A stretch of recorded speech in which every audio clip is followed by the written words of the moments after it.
Expect the best used car deals guaranteed. Visit arnoldclark.com.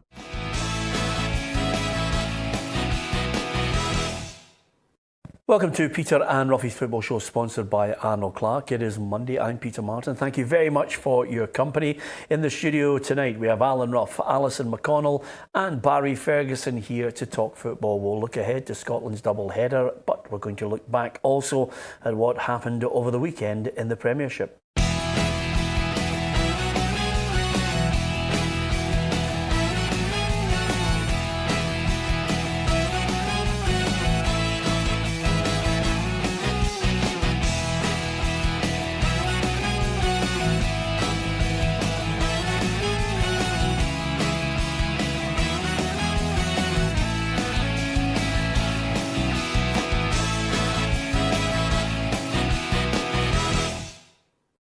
We will hear from the man of the moment, Lawrence Shanklin, a little later on in the programme as he looks ahead to Russia against Scotland and, of course, Scotland at home to San Marino. It's international break, but we may as well look back over that weekend of football, Saturday and Sunday in the Premiership. Here's how it all panned out. Aberdeen were reduced to 9 men, but still equalised against Hibernian, who missed plenty of chances. Kilmarnock continued their fine form with a win at Tynecastle and another clean sheet. Motherwell beat St Mirren 2-0 to make it 5 wins out of 6 and move within 1 win of second place. An end-to-end game finished 2-2 between Ross County and St Johnstone, but the point was not enough to lift the Saints off the foot of the table. Ryan Christie's early red card came back to haunt Celtic, who were beaten 2-0 by an outstanding Livingston performance.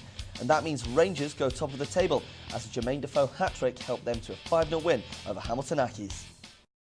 OK, the main story was, and I don't want it to be about Celtic's failings, Ruffy, it was about Livingston, recording a great win over the champions by 2-0. Yeah, even before the sending off, it was could have went either way. Both of them had chances in the game. It was a good game to watch. Obviously, the sending off went in Livingston's favour, and they took the chances that came their way, and there was a lot of impressive performances in that Livingston team. Yeah, no argument with a red card for Ryan Christie. Might have been one for Keegan Jacobs later on, but it was all academic by then. Yeah, it was a red card. It's not like Ryan Christie. He's been late. I don't think he went in to try and hurt the player, but it was a clear red card. And that affected Celtic, there's no doubt, because for me, Ryan Christie has been Celtic's best player this season. Yeah, Ali, it's one of those games, again, coming off the back of the Europa League, where everybody's on a high, thinking, this is Celtic at their consistent best. Cluj was just an aberration over the course of the early part of the season, but they couldn't handle Livingston's physicality on this one. They get bullied, I thought. Yeah, I thought they really struggled from the very opening minutes. You could tell at best it was going to be a turgid afternoon for them, and at worst it was going to go the way it did. I thought the red card was early enough to really affect the balance of the game. It left Celtic's midfield very imbalanced, I felt, and there were just so few chances for them. It was like so unlike Celtic. I think the stat prior to the game was that they'd scored in all 19 games that they'd played this season. I think it was a record equalled since Martin O'Neill's Celtic first season at Celtic. So you would have to say this is a team that have become reliable in terms of their attacking play, of creating chances, of putting chances away. But it's just so little on offer.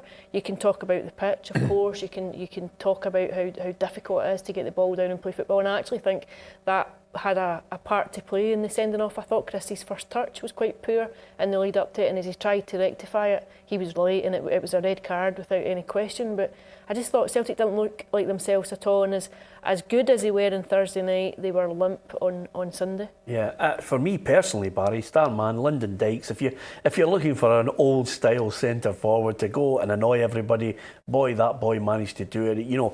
Up there, hustle, bustle, trying to bring other players in, and then just a constant thorn in that back line. Yeah, I seen him a few times last season for Queen of the South, and he always impressed me. And again, he's kicked on. It's good to see somebody who comes for the lower leagues into the Premier League up here, and he caused Celtic problems all day. Both Ayer and Julian didn't enjoy their Sunday afternoon, but he was fantastic, and I'm not surprised that there's calls for the boys to be called up. He certainly impressed me every time I've seen him this season, and he's key to what Livingston do. Yeah, in contrast to that, Ruffy, suddenly you have a situation where Celtic are beaten. Rangers now go into a game knowing what they have to do, and they did indeed grasp the nettle. Thumped Hamilton Accies, who were absolutely woeful. But you've got a star man in Jermaine Defoe who's fired a hat-trick, and he's got, I think, 12 for the season already. Yeah, it's been a super signing. You know, obviously with all the carry on with Morales at the beginning of last season, with the sending it off, he's looked at a foil for him to put a wee bit of pressure on him, you know, to get him to behave himself. And any time Defoe comes in, he scores. So Morales would be sitting there going, I really need to get my act together here, and I'm not going to get a game with the amount of goals he's scoring. So no, he's been a breath of fresh air at Rangers. Well, it's a nice problem to have, Barry, isn't it? Yeah, for me, two of them are on form, so they're fighting for that one place. Certainly the way that Gerrard plays, it's always one up top. So they've got to be on top form, they've got to be scoring goals, and it's good competition up there. I still think Rangers are light. I still think they could do with another forward player. If one of them do get injured, then obviously with the Europa League games as well, it's a lot of football to be played. But not two of them top strikers. Jermaine Defoe, his first finish was, for me, sheer class. And look, Morelos can only learn off a guy like that. So I think that's another reason why Gerrard's probably brought him in. Yeah. Okay, let's have that little moment. I've got to give you your moment on this because, last season, Ruffy, I don't know about you remember last season, he was up and down like a yo-yo, wasn't he? I mean, yeah. 1 minute Rangers were winning the league, next minute he kind of fell flat, then he got a wee bit of steam up again. I wonder if the captain is going to keep a calm head this season. No, I watched him as he came in out of his car. He was dancing along the road and singing just. Yeah, exactly. Moonwalking into the studio, No, I think the Rangers players have always read his column on Friday, telling them to keep the head and just concentrate in the games, and that seems to be what's coming out for Ibrox just now. Let's not get excited, let's take the games, which is the proper way to do it. Yeah. I think just to keep you right, Ruffy, most of his columns are all based on what he says on this show, and then everybody else writes about it. It's hot stuff. So on that note, Barry, go on, give us your let's keep calm here. It's top of the table, but there's a long way to go. No, look, it's good to see that Rangers are at least challenging Celtic now. I think it's the first time that Celtic have been in a position now that they really need to get back to what they shown 3 weeks ago. For me in the Old Firm game, I thought Celtic were the best team. Rangers have given a reaction, and that's what you want. Any time that your rivals slip up, you've got to take advantage of that, and Rangers done that yesterday. I know it's Hamilton Accies, but you've still got to go out and do a job.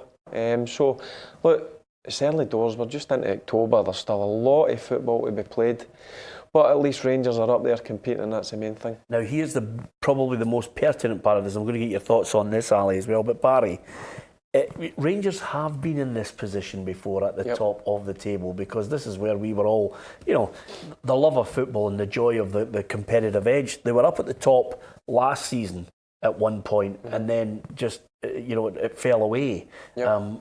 Do you think this season this is a different Rangers? This could potentially be learning from what's gone before. This could be the real challenge. Well, it'll be interesting to see how they handle it now, because they're sitting top of the league. They're 2 points clear of Celtic now. There's pressure on Rangers to stay there. Can these players handle it?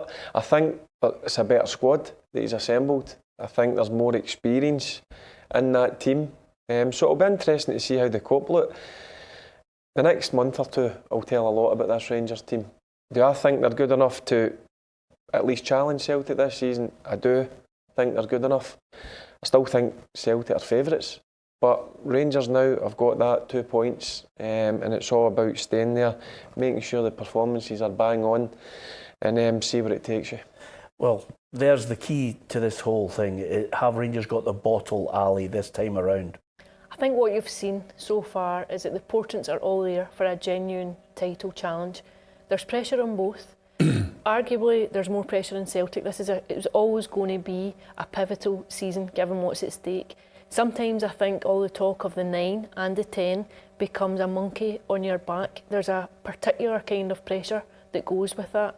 And it's interesting to see now, not just how Rangers cope with being at the top, but how Celtic cope with being 2 points behind. They've had a difficult fortnight in terms of the domestic campaign. They've dropped 5 points out of 2 games. what's the response going to be? They're away for international duty.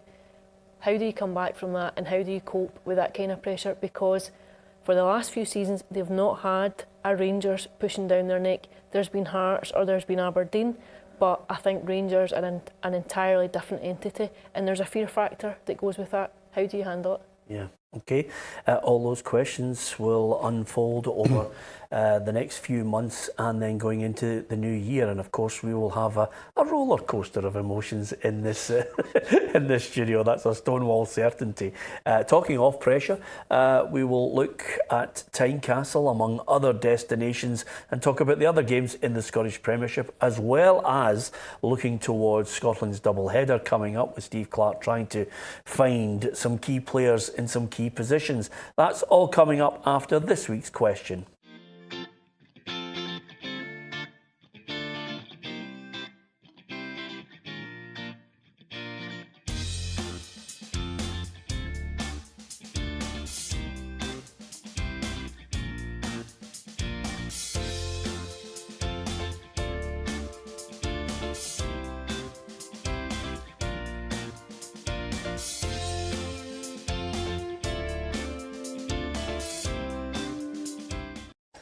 Ruffy, how'd you feel after that one, Ruffy? Yeah, I'm quite more than happy with that one. Yeah, more than happy.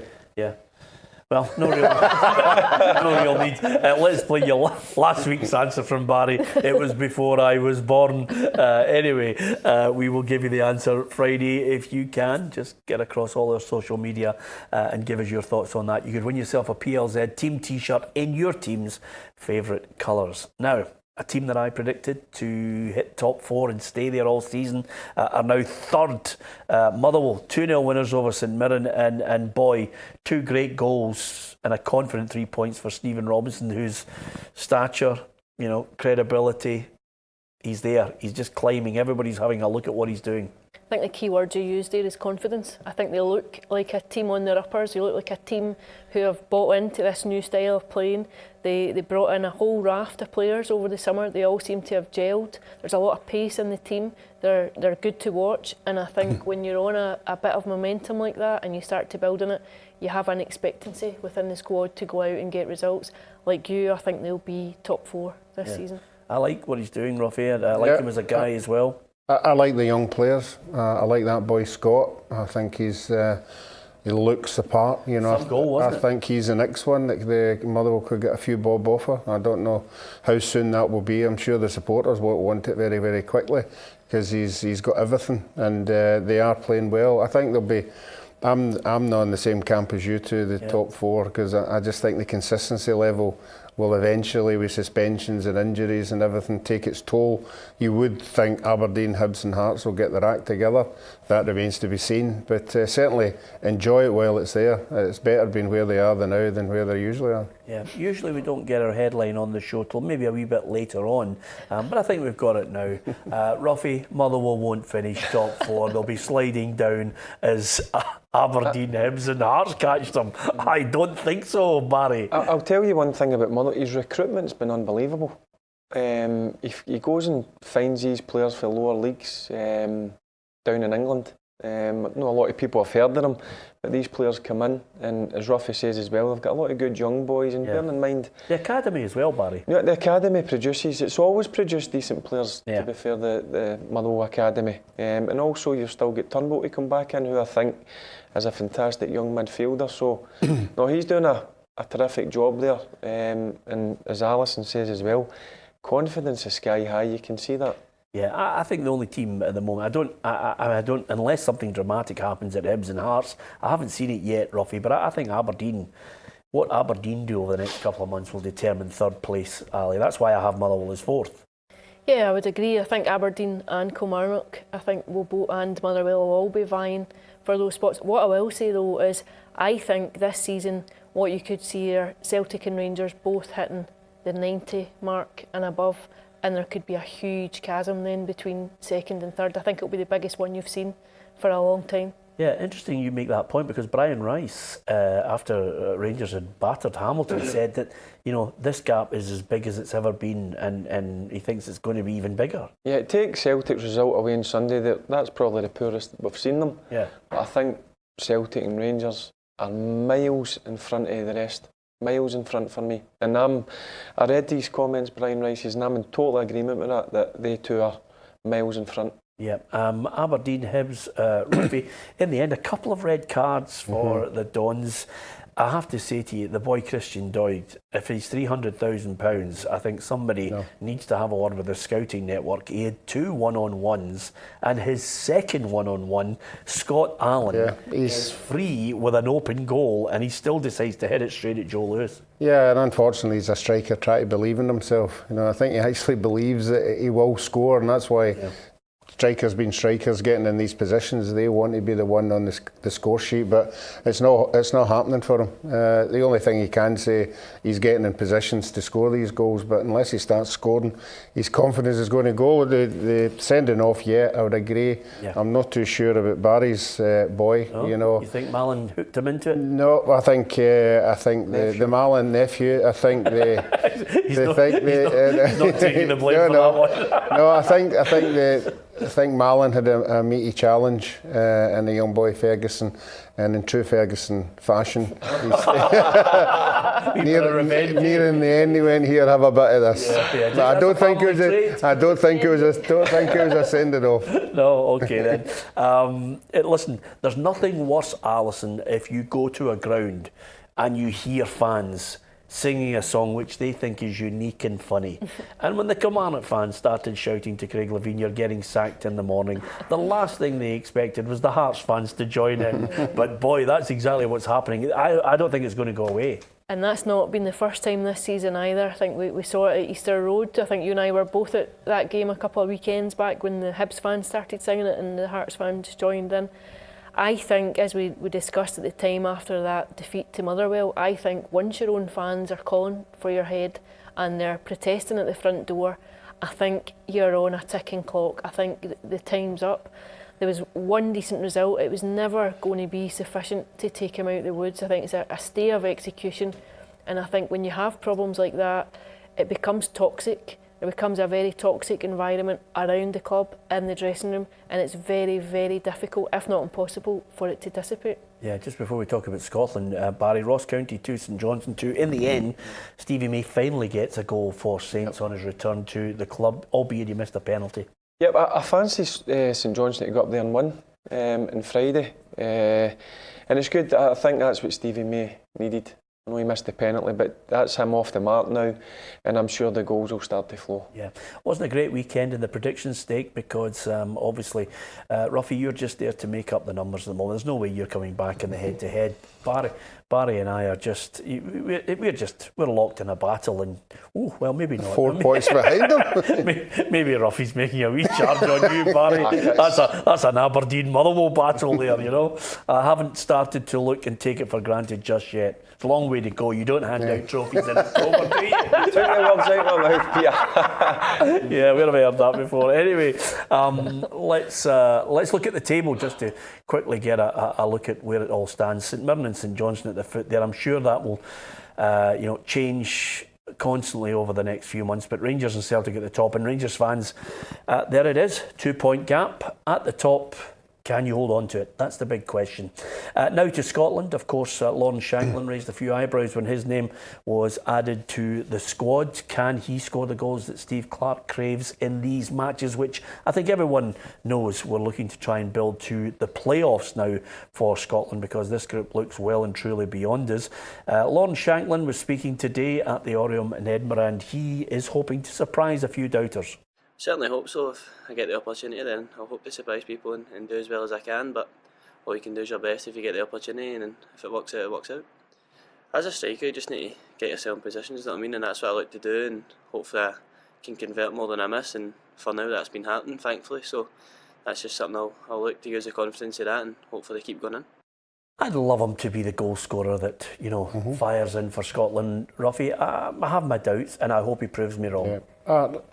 It doesn't have to prove me wrong. I think we're looking for anybody to score goals. I don't care who he is. If he can hit the back of the net, all the better for us. The only wee worry I've got is I think the manager's leaving himself open a wee bit if things don't go well, because you know what happens if you don't go well. People start doubting who you're bringing in, why you're bringing in. Any options? I know, but these stats get thrown out there: no wins in 8 and no wins in 9, and that's why I hope it goes well. I hope it really, really does go well and it gets a rubbery green. Yeah, okay. I can't quite remember if we all had a tip on this, but we may as well just say it as a footnote now. I took Liverpool to win the English Premier League. They're 8 points clear after 8 games. It's the biggest ever margin after 8 games. They look good. Got a wee bit jammy with the penalty right at the end, but I didn't expect Wolves to take Man City. No, in terms of Liverpool, I don't even think they're playing at the top form, Liverpool. So as you Who did you tip? Man City. Man City. I was shocked when that result came through, to be honest with you, but look, it's still early days. You're like, honestly, it's like Groundhog Day with you. Okay, apart from Bill Murray, what do you think, Ali? I didn't see Liverpool being this far out in front. I also thought City would win it, but it's extraordinary. Again, you talk about pressure early on. The pressure on any Liverpool team to go the distance is phenomenal, and it's not so much about coping with the regular job of going and winning a title. There's all the added weight that goes with it. Yeah, just out of curiosity, I'm not excluding you, Ali. We like to include you in everything, but the boys are thinking of going down to Liverpool for one of the Champions League games, Ruffy. I think it's only fair. We've discussed it. Ali, we would take you, but there's not many people actually say, I want to babysit 3 kids. That's all I'm saying. You know, 1 or 2 maybe. Yeah, I can just imagine them taking care of your kids. Okay, the door's open. You can come if you want to. I'm not too sure how your husband will take it. Ruffy, did you go for Man City or Liverpool? Man City. Okay, then there you are. 3 Man City. We'll finish with the catchphrase that Barry's going to use every day and every week on the show. There's still a long way to go. If Rangers, I can tell you, are top in April, he will spontaneously combust. And you can see it all across all these social media outlets. Join us if you can on Facebook, on Twitter. Give us your thoughts on YouTube as well. If you subscribe to the channel, you'll get all the latest unique video content as well. From Ruffy, from Alison, from Barry Ferguson and myself, Peter Martin, thank you for watching.